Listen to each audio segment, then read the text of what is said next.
Thanks, Riaz. And we start with breaking news at 6:30 from Ladner right now, where a house is on fire. Greg Harper live at the scene with the very latest. Greg? Good morning, Jody. Here at the 4200 block of Arthur Drive in Ladner. This home behind me here, when we arrived just after 6 o'clock this morning, it was engulfed in flames. Firefighters are now hosing the side of it. It was the back of the home that was on fire. You could see a tree next to the home as well, completely singed. That'll have to be taken down. And as we move further this direction, you could see how intense it was about, 20 minutes ago. The heat melting the side of this home. Here's what it looked like when we arrived on the scene here at about just after 6 o'clock this morning. You could see heavy smoke, lots of flames in the back of the home. This is obviously a developing situation, so information, we're getting it very quickly here this morning. What we do know is one man lived in the home and that he did get out. Just spoke to a battalion chief here on site who says there are no injuries, that everyone got out safely, including the neighbors living next door who felt the heat from the intense flames. This is what it looks like right now on Arthur Drive. A number of fire crews on the scene.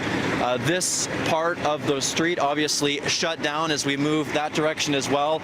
Lots of police here as well. We'll monitor the situation. It looks like they may have the fire out. Again, no injuries. Jody? Certainly dramatic pictures. Thanks so much, Greg Harper, reporting live from Ladner at this hour.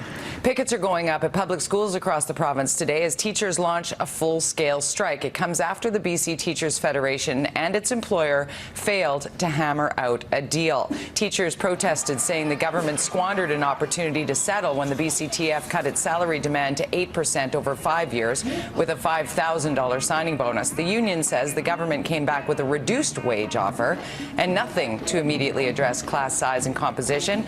Government negotiators say the actual wage offer went up from 6.5% to 7%. They say the BCTF is still asking for more than twice what the public sector's unions have received in wages and benefits.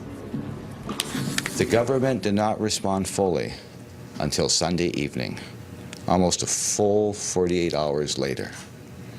There was no 24/7 bargaining as Peter Fassbender and Christy Clark promised.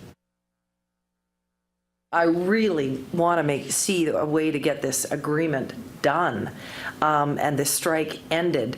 As I've said from the very beginning, kids are being put right in the middle of a fight between adults. They have no business. None of us have any business putting kids there. And so I hope that when the BCTF comes back to the table, we can sit down and really get this bargained.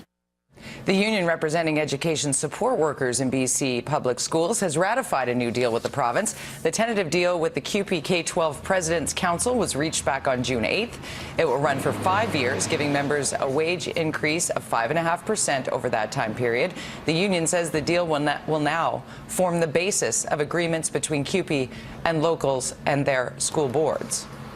When they eventually return to classes, that is, Vancouver students will be greeted by a new sexual orientation and gender policy. After weeks of debate, the school board adopted the policy last night. It aims to make schools more inclusive. Transgendered students will identify in the way they're most comfortable.